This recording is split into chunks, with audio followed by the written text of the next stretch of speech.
Tu veux apprendre à faire un cut crease comme ça ou comme ça? Alors, regarde la vidéo. Pour commencer, il te faudra un anti-cerne ou une base à paupières. Moi, j'utilise un anti-cerne, celui de ELF, il est plutôt clair, que je vais appliquer sur toute ma paupière.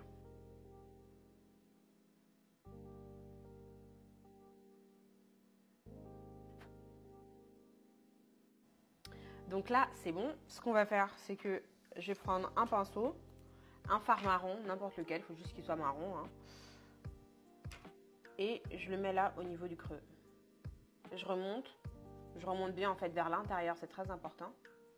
Parce que quand on va faire le cut du coup, ça va encore mieux ressortir, donc n'hésitez pas. Je reprends un peu de marron et j'estompe. Ce que je vais faire, c'est que je vais prendre un marron un peu plus foncé, juste pour l'extérieur là. Et un autre pinceau avec juste un petit peu de orange, juste pour estomper au niveau du haut là, parce que là c'est pas du tout joli. Voilà. Là, je remets de l'anti-cerne sur le bas de ma main et j'ai pris un pinceau plat. Et le pinceau plat, il va nous servir à faire le cut du coup. J'en prends un peu, c'est pas la peine de prendre beaucoup. Soit vous utilisez un anti-cerne, soit une base à paupières. Et maintenant, on va venir poser le pinceau et on va faire un arc de cercle.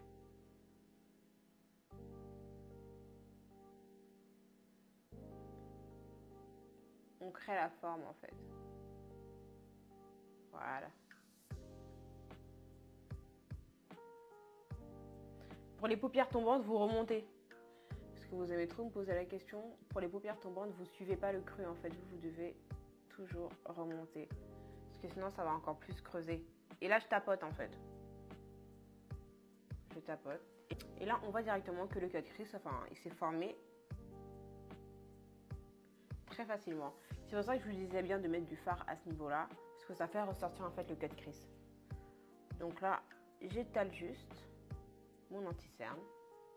Et après, vous allez choisir la couleur que vous allez mettre sur la paupière. Vous pouvez mettre des paillettes, un fard irisé, un fard mat. Moi, aujourd'hui, je vais mettre des paillettes.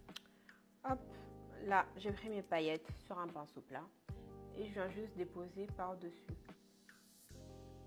Donc, c'est la même chose, hein. Si vous prenez un fard, vous prenez juste votre fard sur le pinceau.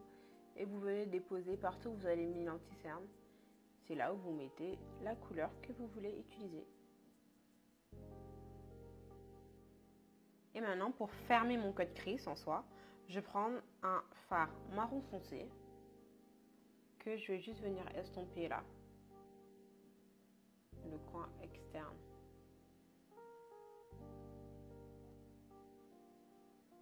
Et voilà, je vais aller mettre les fossiles et j'en reviens. Et voilà ce que ça donne. N'hésitez pas, si vous avez des questions, je répondrai en commentaire. Et je vous fais des gros bisous. Mouah.